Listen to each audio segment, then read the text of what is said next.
No, my volume was on. Something happened. Oh, that's weird. Divine intervention at the last moment.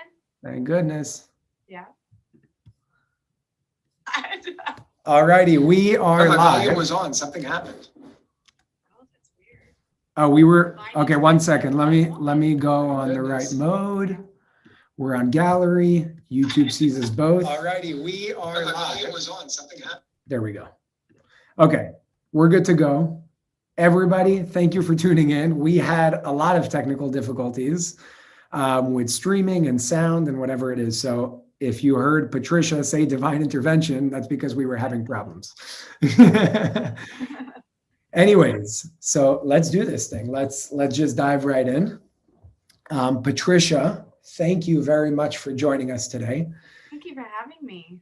This is going to be a very unique show. It's a little different than what most people are used to. You are a very special person. I've had the honor of speaking to you multiple times over the past few months with everything regarding the pyramid code and all that. So before you introduce yourself, I'd like to, you know what, why don't you give a brief introduction about who you are and what you do? And I want to tell everybody the story of how you and I came to meet, because I think it's very fascinating. It is pretty neat. So hi, I'm Patricia Monna. I'm a professional remote viewer and psychic medium. I do private readings here in Calgary, Alberta, Canada, but I also volunteer with law enforcement and families of missing people. And so to date, I've helped to locate 29 missing persons using remote viewing. Okay. Can you tell us more? I know you work for the Royal Canadian Mounted Police. You've worked with them in the past? The RCMP, Royal Canadian, yes. Okay, yeah, I keep trying to get that name into my head. I know it's a little bit different. It's basically the equivalent of your guys' FBI. They're the feds up here. Got you. So okay, yeah. So I know you found, as you said, 29 missing bodies through the work that you do. Can you elaborate on what that actually means? Maybe a brief introduction into what is remote viewing and how do you do it? How did you discover that? Okay, so remote viewing is it's a scientific approach. There's a systematic way to be able to stay in one place, yet be able to basically view anything in the world. It's a consciousness. It's a shift in consciousness. And so for me, the way I see things is it's literally like I've watched the movie or read the book. And the beautiful thing about remote viewing is that there's no such thing as time. So you can see as far back as when the pyramids were created and as far into the future as you want to go, because in those dimensions, everything that's ever happened on this earth is recorded in that divine matrix. So my job is to be able to lock into that and see exactly what happened to a person, where they are. So I track energetic signatures. For some crazy reason, I have the ability to tune in to someone's energetic fingerprint, because we all have them, right? Each fingerprint is unique. Same with our energy, and our energy is made up of all of the experiences that we've ever had. So whether it's a reading, of a person, our client, or whether it's a missing person, as soon as I can see into their energy code or imprint, there's nothing that I can't really see. And for me, I thought everybody could do this. Honestly, I had no idea that I had anything special. I was a palliative oncology nurse for 13 years before I jumped over and did this stuff. And one thing that I noticed is everything is energy, including illness. And so for me, I can see the vibration of cancer. I can smell it. Yeah, illness has an energy to it. Yeah. So I thought every nurse had that ability. I have a question for you. When you say everybody has their own sort of energetic fingerprint, is that like a light signature?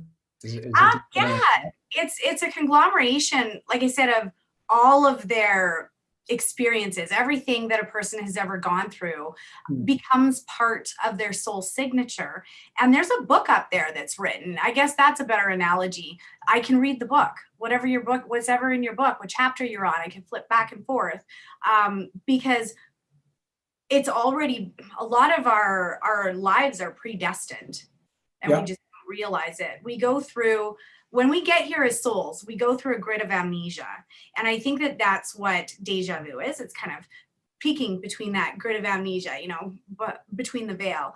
And we all have those spidey senses. That's what the police always call it, spidey senses, not psychic phenomena. God forbid if it was that. But we all have a resonance signature that is, like I said, a whole book of everything that we've ever been through. Absolutely. And like if someone is in a state of trauma or even aches and pains within the body, it almost looks like a distortion of energy around that person. And then I can start asking my guides, okay, what's wrong with them? Let me see in further. So yeah. You tap in energetically and you're able to read it through the process that you've done to read that. Yeah, almost like seeing through their field. It's very interesting. So I want to tell everybody how you and I came to meet in the first place with that whole introduction, because it's something that I mean, it never even occurred to me that something like that could ever happen. Yeah, so for anybody that's been following this journey and everything that I've been putting out since September, specifically September 9th, there was a document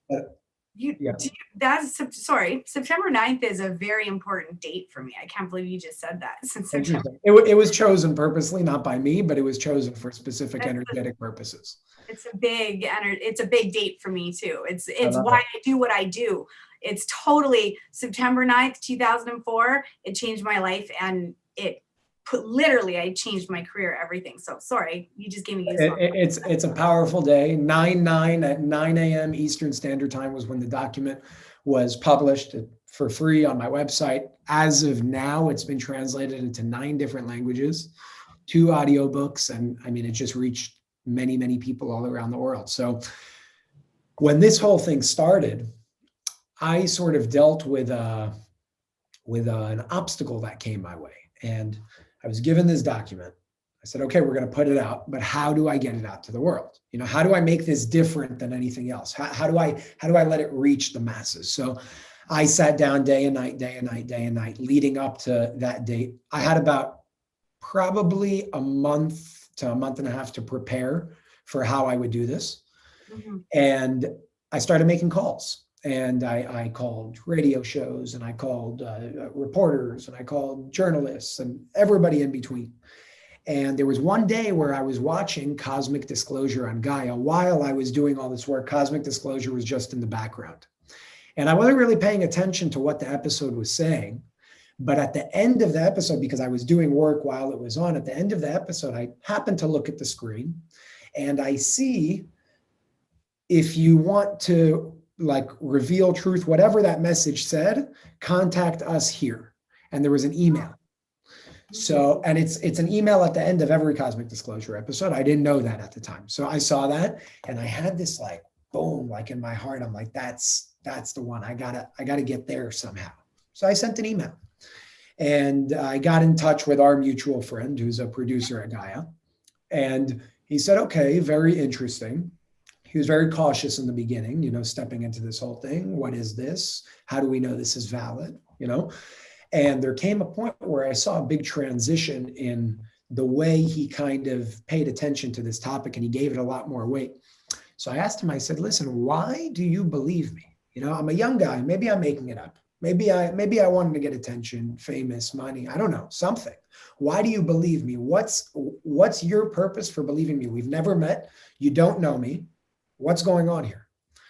And he said, well, so he actually received the document before September 9th. I got permission to send it to him and a few others in order to make September 9th a big day. And it was a very big day. Mm-hmm. So I sent it to him among a few others. Mm-hmm. And he went through it. And when I asked him why he believed me, he told me something very fascinating. And he said, I called a friend of mine in Canada. Her name's Patricia Monna, and she's a remote viewer. And I gave her coordinates to go and remote view on the globe. And I don't know what he gave you and how it happened, but I'd like to hear your experience on that. And he said, I gave her the coordinates of the Dome of the Rock in Jerusalem.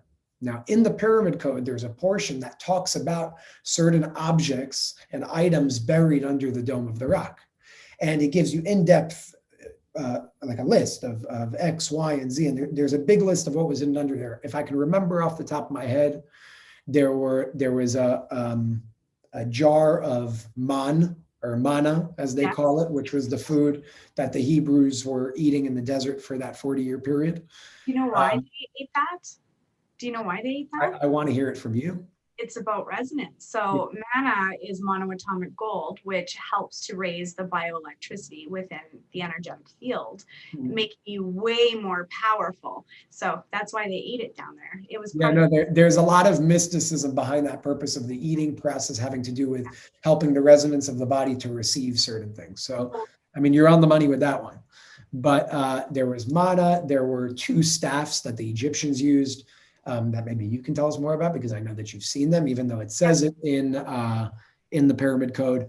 The Ark of the Covenant, if I remember correctly, 3 original books written that we call the Torah, the Old Testament, and a few other things that I don't remember off the top of my head, but I do have a list that we can go to as you're going through yours.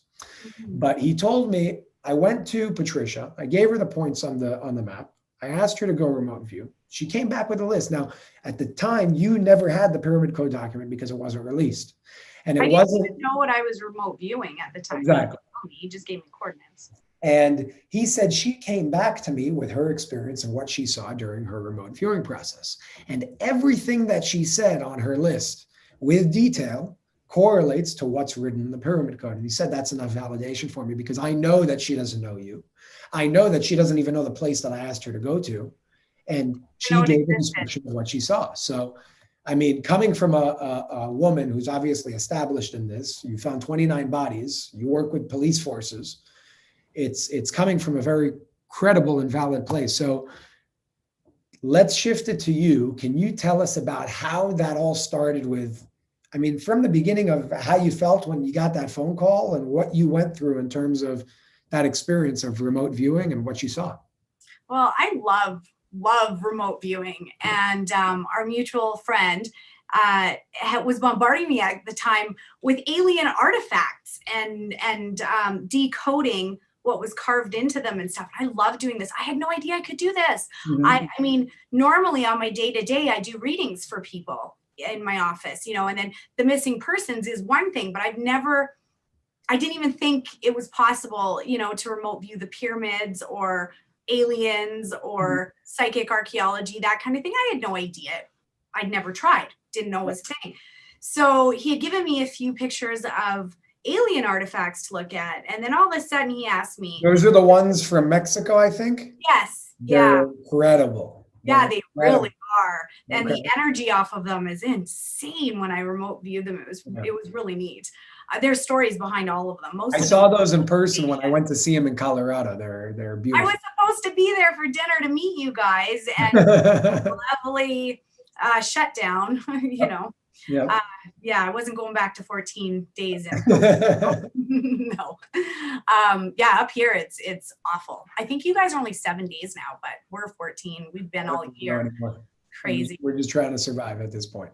But I would have loved to see those things in person. That would have been amazing. That's awesome that you got a chance to do that. So then, he threw coordinates at me, and I really didn't know what I was looking at. I knew it was very. Did he tell you it was the Dome of the Rock? What did he tell you? No. How did that come about? I think he may have sent me the coordinates, and then I said to him, I go, no, you have to send me a picture. Because I know I had no idea what it was called. I just need a picture. So even when I'm looking for a missing person, I just need a picture and tell me their last known whereabouts, to show me where they went missing from, and I can get into their eyes and go from there. Well, it's the same thing with this. So he gave me the coordinates, and then I asked for the picture, and that was it. From there, it was, I just did my thing where I tuned in, and I also saw 3 golden statues. Those are known as the, I don't know how you say it in English, but kruvim, I think, where they're, one was like a male, one was a female. There's an eagle sort of thing. Yeah, that's in the Pyramid Code. Yes, with an eagle body. Yeah, I saw that. And I do believe that those statues hold a resonance, like they're there for a reason. All of that is. One thing that I saw that did not make sense to me until our mutual friend explained. Like I gave him all this. He didn't say anything to me, didn't even tell me where it was in the world. I had no idea. And so I told him everything that I saw. And then he confirmed with me. He's like, yes, it is a holy land. It is a holy place. Because I noticed a fight. It almost felt like the energy was in the wrong hands. And someone took a building and plopped it on top of a huge vortex to cap it. Mm-hmm. So when I went in there, it was like, oh no, I got to go down. I got to go down. And I saw these stairs that almost looked like a spiral downward. And it went down quite a ways. And then from there I saw alcoves. Do you know by any chance more or less the depth? It almost, I have written down here 12 to 13 stair levels. So I'm not sure. It was far down. Yeah. From what I understand, it's less than 200 feet, but we could say somewhere between 150 to 180. Yeah, that's about right, what I saw. Mm-hmm. And then it was round at the bottom. It was the same shape as the dome that was on top. I remember seeing that. It was really dark down there. Everything was stone. And I remember seeing alcoves that led to different rooms, almost in the shape of an octagon, or you know what I mean? It was round at the bottom. So was there any symmetry to the shape of how it was built? Yes, totally. It looked like sacred geometry. Okay. Totally. It was all the points. Each of those alcoves led to a different room. Mm-hmm. The resonance, it's off. What's going on down below is not the same resonance that's above ground. It literally feels like someone has come along and capped it with either the wrong religion, and I don't want to say wrong, but different than what's coming up from the bottom. And then when our friend said to me, he goes, well, it's been fought over for years. I was like, okay, that makes sense, because it does. It feels like it's been capped by the wrong energy. So just a brief history for anybody that's not aware of any of it.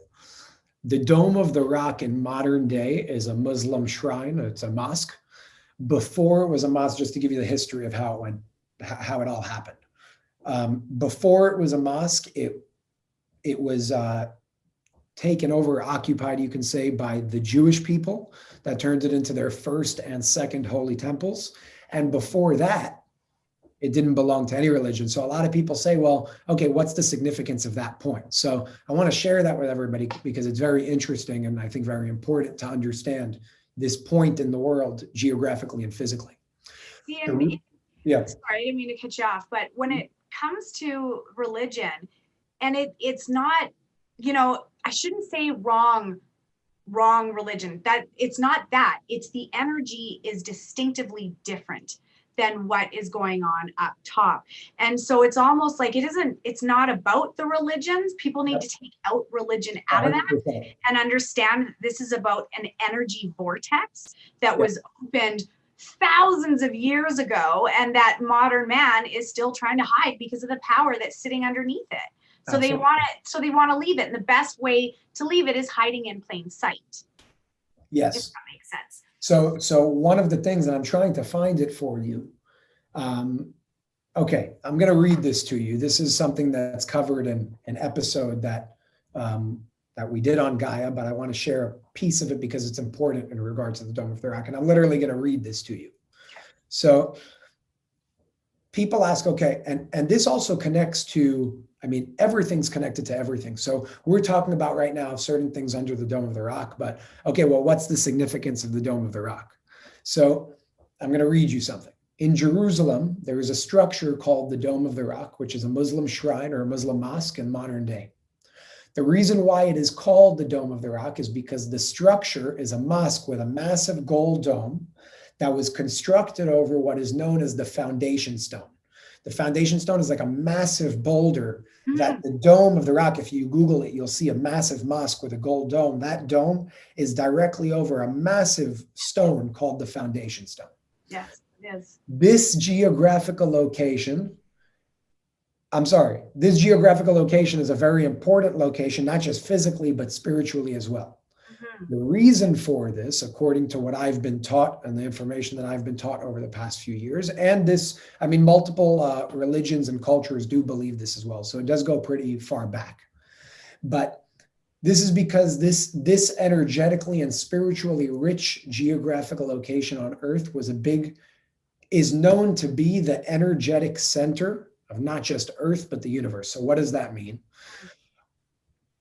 You could say a legend has it, but it's not just legend. It is information that I hold to be true. I do resonate with this very much based on what I've been taught. But this foundation stone, the reason why it's called the foundation stone in Hebrew, it's called Even Hashtiyah, which pretty much means foundation stone, is because it's the foundation of creation.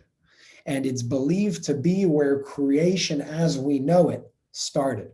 So we see it today, that geographical location, as this religious place. But if you go far back enough, there was a point where religion wasn't associated with this point. However, religious leaders were attracted to that point for a reason. And it's because of its energetic importance and its spiritual importance. So like you said, let's try dissolving the idea of religion and connect it in connection to it, because there was a reason why religion gravitated there in the first place. Correct. And it's because of its importance spiritually and energetically. So I think that's an important point to remember when we're talking about the Dome of the Rock, because it's powerful. And because of its power, just like the pyramids weren't built in their geographical location for fun, they were built on ley lines because there was an energetic significance to it. So just something to keep in mind, to see where spirituality does precede religion in certain intentions of cases where things were built. I absolutely 100% agree with you. At one point, there wasn't religion, right? It was something that we came up with to explain the unexplainable.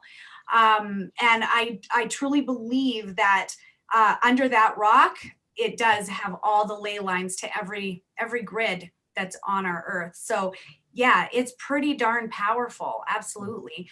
But for some reason, they want it capped. You know, quite literally, by the way, there are many times where there was either so if you go there right now, the way that it's situated, Jewish people are not able to go there. They're not allowed. You're not allowed in that area because there's a very big problem over there. A few decades ago, it was allowed, but they stopped it after a war, I believe. I forgot the exact history. I'm not an expert with that.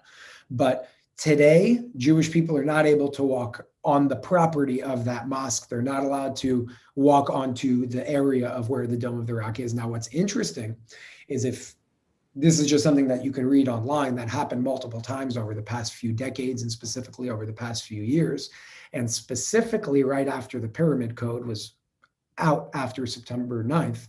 But they're like cobblestones that the floor is made out of. It's a massive structure. And every so often you see a stone falls out of the floor. Wow. And there is no ground under some of that floor. If you actually look at it, and I've posted about it in the past on some of my highlights on Instagram, you could see that under the Pyramid Code highlight. But the stone fell out, and it's literally, you can't go, there's a tunnel under there. You see there's a hole in the ground, and they keep patching it up over and over again. So there's this talk that there are tunnels under the Dome of the Rock, and nobody wants to talk about it. Everybody knows that it's a thing. And every time a stone kind of falls out of the ground, well, they patch it up and they make sure nobody's able to do anything about it. So that's why I said quite literally, because they do cover it up. Literally with stone. Do you think that maybe because everyone, like I said, has a resonance, right? Mm-hmm. And race, culture, background, experience, all of that is part of an energetic signature. So as you're talking, I'm kind of, my wheels are turning, and I'm thinking, is it because Jewish people have a certain resonance that they may activate something within them, a higher power or an inner knowing? And the reason why I know that is I actually am one of those weirdos that has something called erythromelalgia. I have too much electricity in my body. And so it affects everything from my nerves to my heart.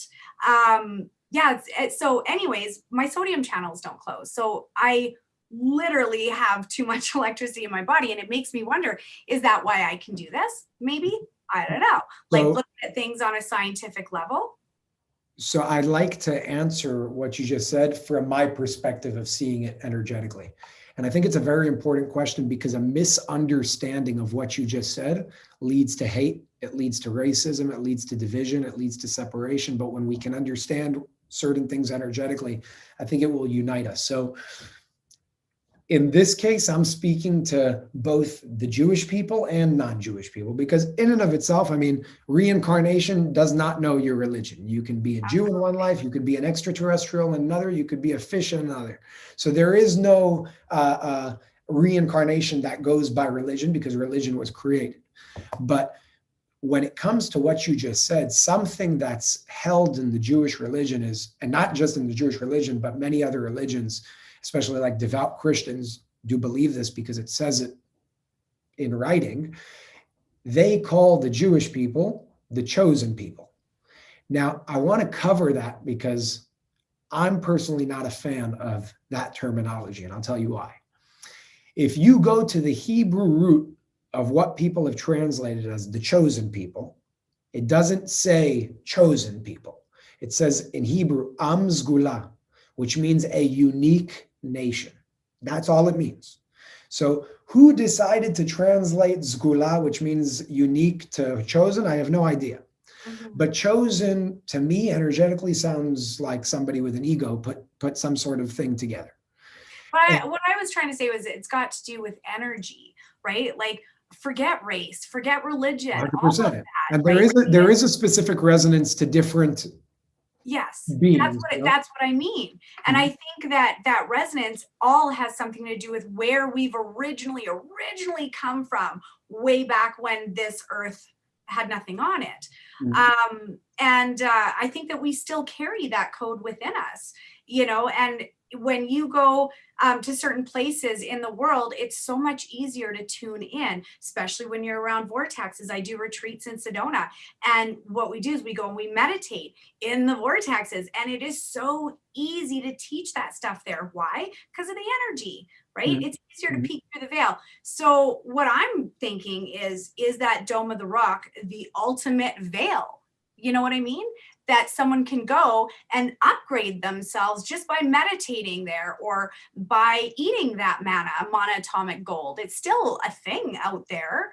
I've even ordered it online before just to check it out. I didn't feel anything, but I think that from my understanding, the manna that we're talking about is not necessarily something that can come in a pure form. You know what I mean? It's not there, but I know people have done their best to try and get a hold of something along the lines of it. However, from something that I've learned that I've shared in the past, I think I shared it on our Patreon community. I'm not sure if I spoke about it publicly, but let's do it. From my understanding, the closest thing to manna today is dew, like the dew that in the morning that you see on leaves. That's a form of a very purified version of something that can help us reach higher states of spirituality. So, I mean, you said it perfectly. One of the things that we can learn from the experiences of the manna with the Hebrew people at the time before they became Jewish people through that whole history that they went through, the purpose of the manna and the principle behind that purpose is the most important thing because it applies to all people in all nations. So the manna was there to help the Hebrew people receive on the level of physicality, on their body, a higher resonance, because the body, as I've said multiple times, is like if the human being represents a tree, the body is the roots of the tree. Let's say the soul is the canopy of the tree. You can't sit on the canopy if your roots aren't strong. So the purpose of the manna, which is very interesting, is that it actually prepared, and the purpose of the action of eating can prepare a human being to receive and reach higher states of spirituality through first strengthening the resonance and the frequency of the body. Absolutely. And it's also like a reverse understanding, because usually if you want to, most of us, at least from my experience, when we ask, okay, what do you have to do to reach high states of spirituality? There's prayer and meditation and cleansing and all these things. And that's a part of it. but we tend to kind of forget about the body. And the body is so important in reaching these higher states because it's the root that allows us to access them in the first place. So it's at least in this form, in physical form, right? So Absolutely. it's fascinating. I love that you brought that up. It's a really, really important point. It's all about energy. It really is. And the brighter a person glows, the easier it is for me to find them even. So, well, I have a question for you. I think I understand the way that you remote view and you try and find a missing person through tapping into their field. How do you, or from what perspective, I think that's a better question, do you remote view when tapping into a location? So I can show you actually. I have a big folder of case files and stuff that I can just yeah, please. So for example, where did it go? Sorry, I guess I should have had this pulled out. It's okay. Okay, so for example, this is from one of the cases that I did back in 2015. So I was called in. Not everything is a murder or suicide. Unfortunately, in Wimberley, Texas, in 2015, there was a house that got washed away when they had the floods. Okay. And there was 8 people that went down in the house. And so I was called in by search and rescue from Canada, didn't leave my house, to be able to remote view and see where these people were. And so what I have to do is I have to take what I see up here and then go on to Google Earth and drop pins, exact locations of where search and rescue needs to look. So for example, this is one that I did, and as you can see, I'll take it out of this so you can see it a bit better. With this one, the yellow pins are mine, where I told them to search. Okay. And that's where the people were found. So, and I found 6 out of 8 of the victims on this file. Wow. And the reason why two to date have not been found. I told them right off the bat, I said, I'm so sorry, but there's 2 energy signatures that I can't feel, see, nothing. I said, and to date, those 2 unfortunately have not ever been found. But there are so many different ways to do it.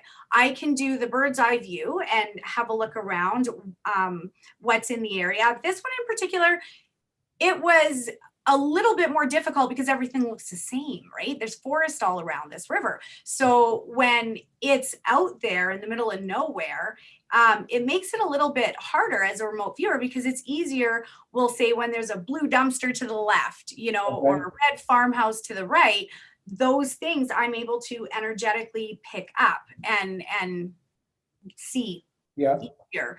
But yeah, I can do it from the bird's eye view. If it's a missing person, I can do it from tuning into their energy and tracking them. I've been trained on how to do outbounder exercises. So if the person is alive, tune into their energy signature and see where they are, versus if someone is passed over, that's more mediumship. And that's where the psychic medium stuff comes in. Oh, wow. So, and can you do both?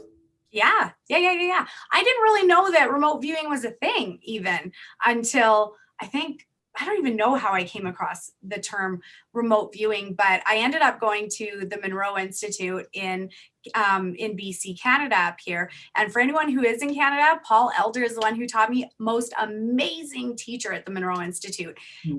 And he taught me how to be able to break it down. And so for me, I see it as a story unfolding. Okay. And then from there, I've got to, give the coordinates, the other cool thing that I can do, I have this thing called synesthesia, where I see my letters and numbers and colors. And so we'll say I'm tracking a license plate, the person's on the run.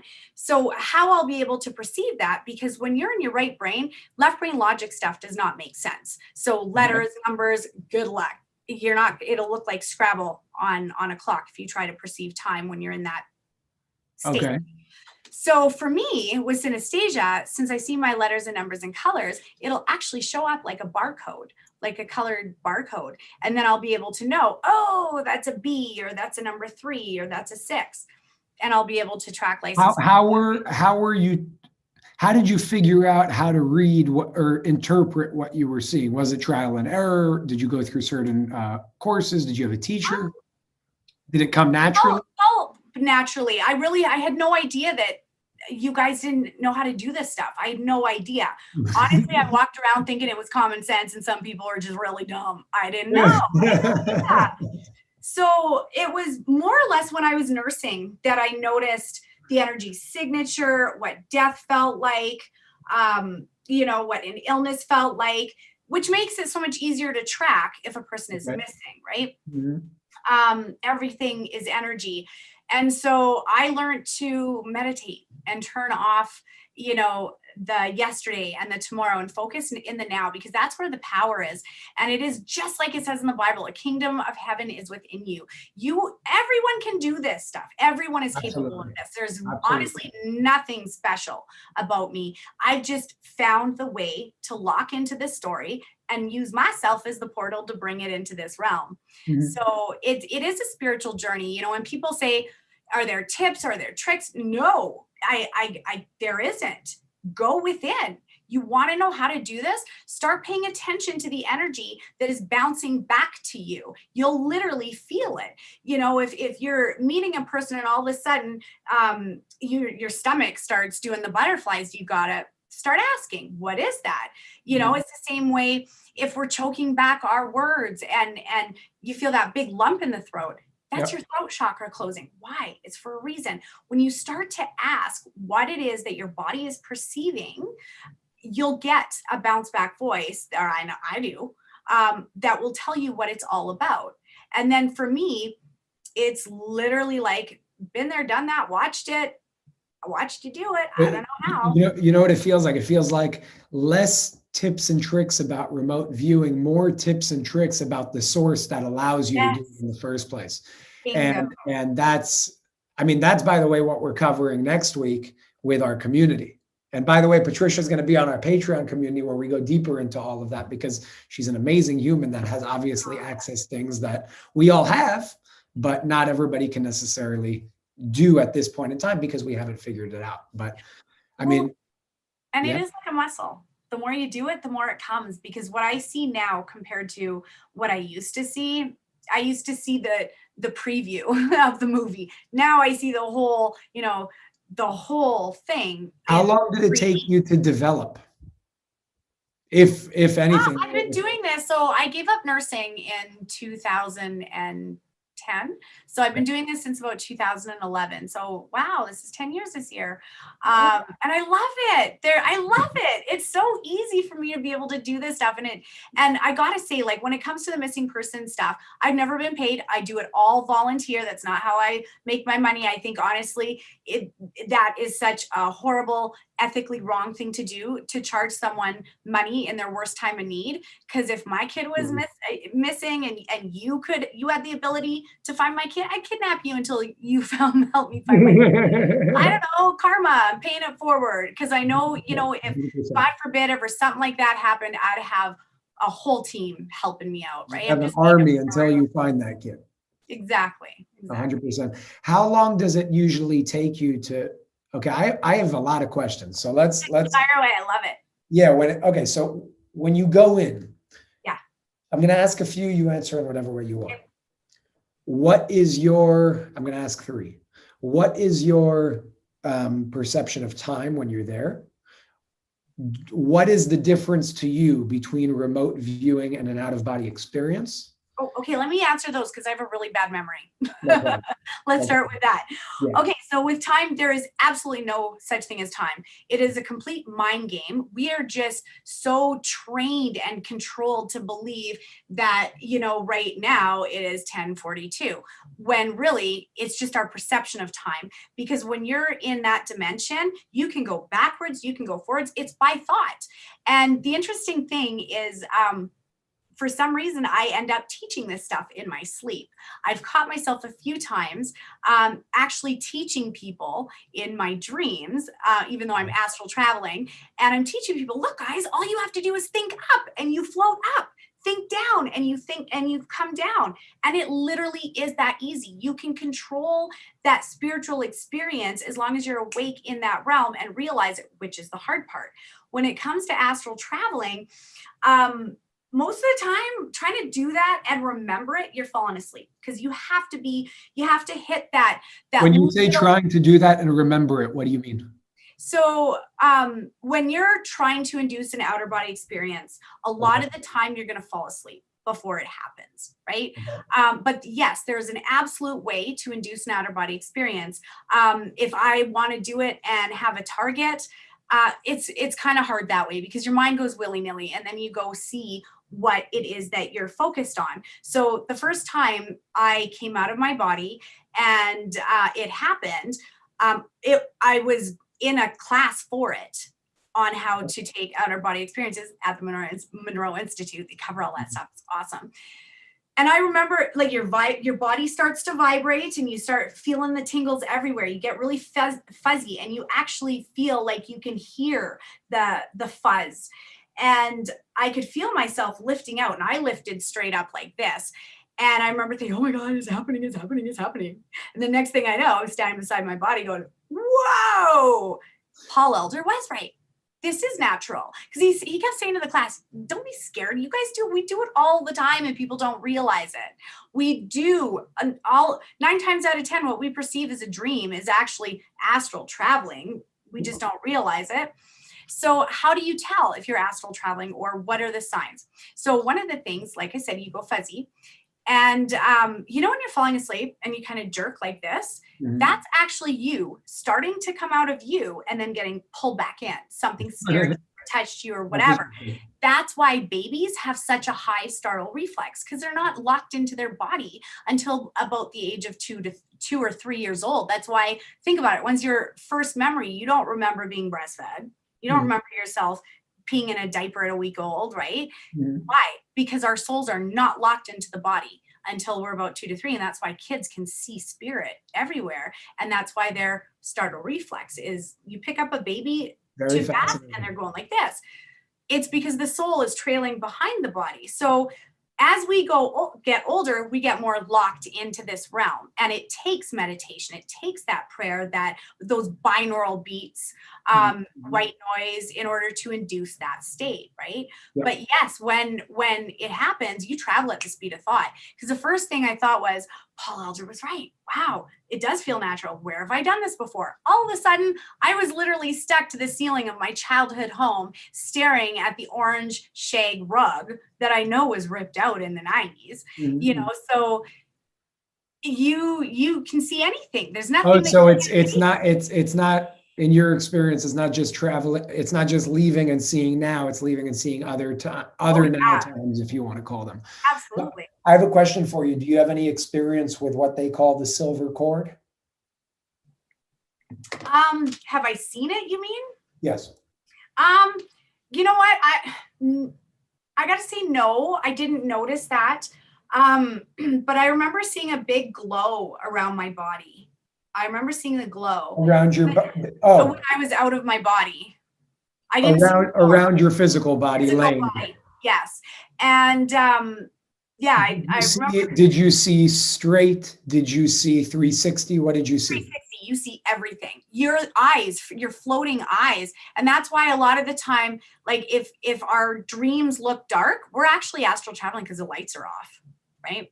And you see everything when you astral travel. Like when you're having an outer body experience. I remember this one time. So I came down the stairs, and there's my son in real time, looking through the fridge, and I'm waving my arms through his body going, Alex, look at me. I'm out of my body. Oh my God. And I knew I was out of my body. I knew it. And then he closes the fridge, and then the lights were out. He shuts the light off, and I tried to flick on the light. My arm went right through the wall. And the coolest thing is you can feel density. Like it feels like going through something that I don't know how to explain it, but you can feel an object when you're out of your body. You'll feel yourself going through the field of it as you walk through it or float above it. Like I remember seeing all of the insulation in my house and everything as I went up through the roof. So yeah, you control it by what you think. So Okay, the reason why I'm asking certain questions is because I've been taught about certain things in regards to out-of-body experiences. Okay.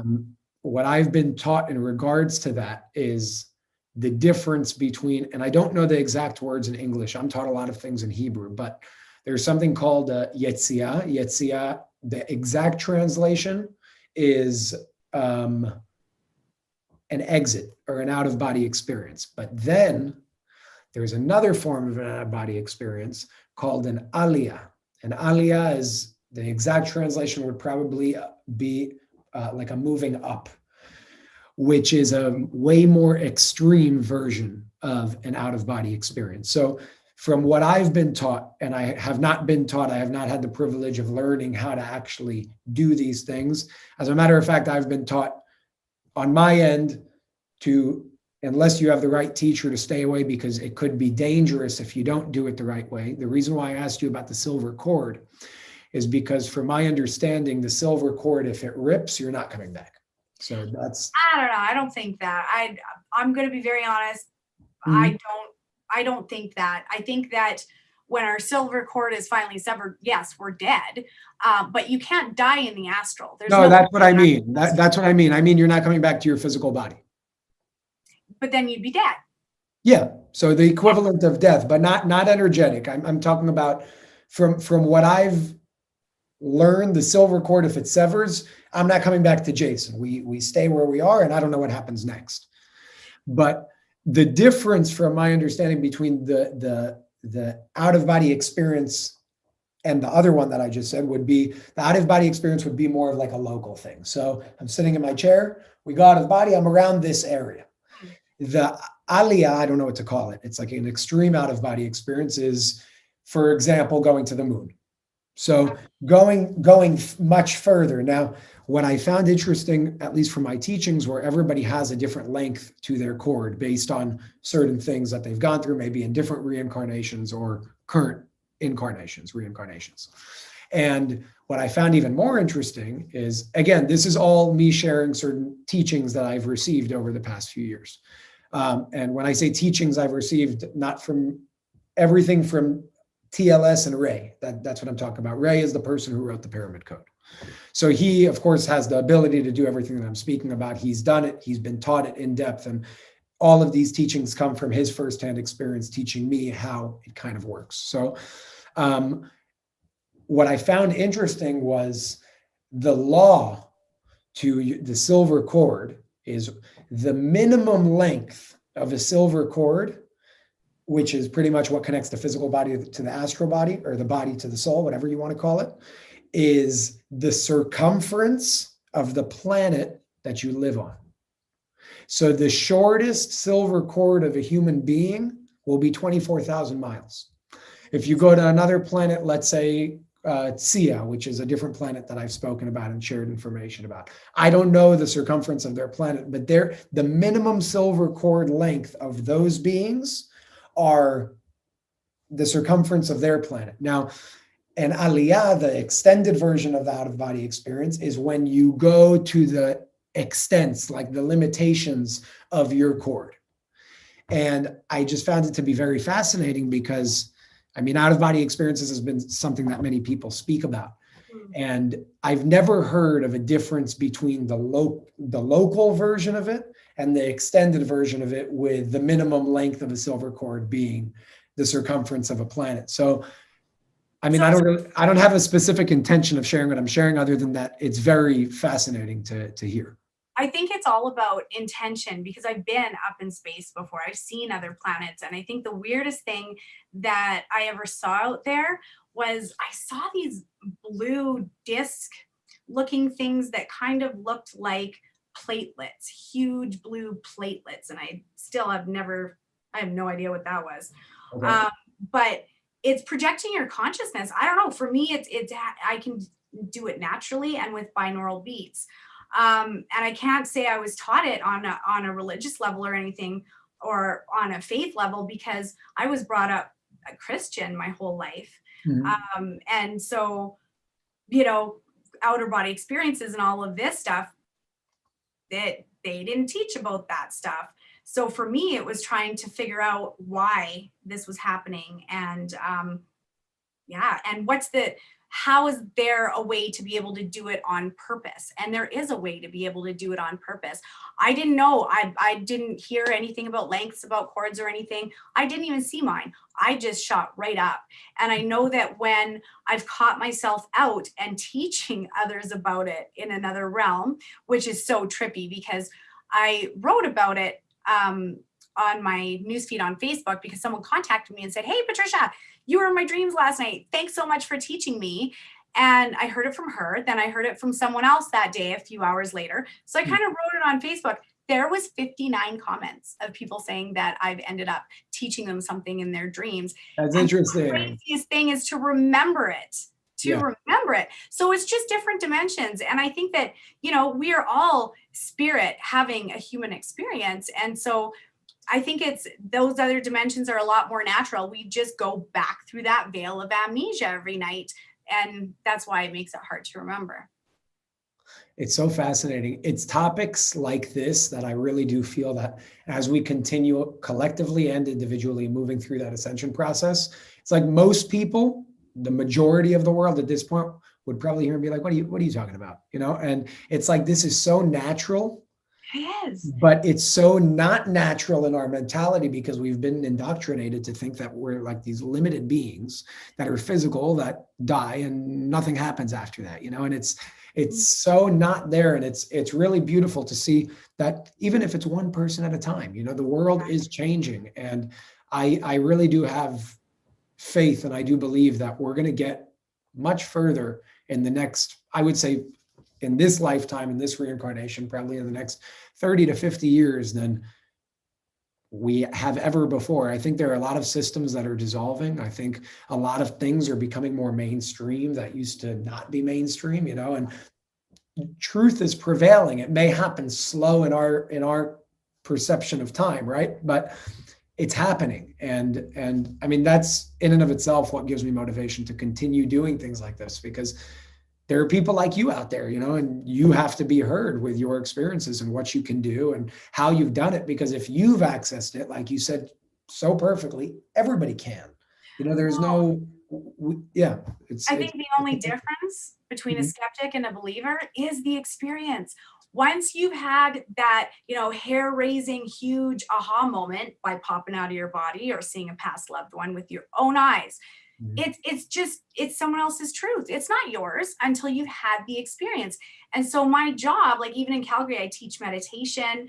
And I love doing that because together, when we raise that vibration, like we do a lot of meditating with the angels and the archangels, calling in the ascended masters, and you can feel that other dimension open up when you do that. It's an energy. And that's why, for me, I think that my job is the hands-on. I want to show people how to do this because it is something that's possible.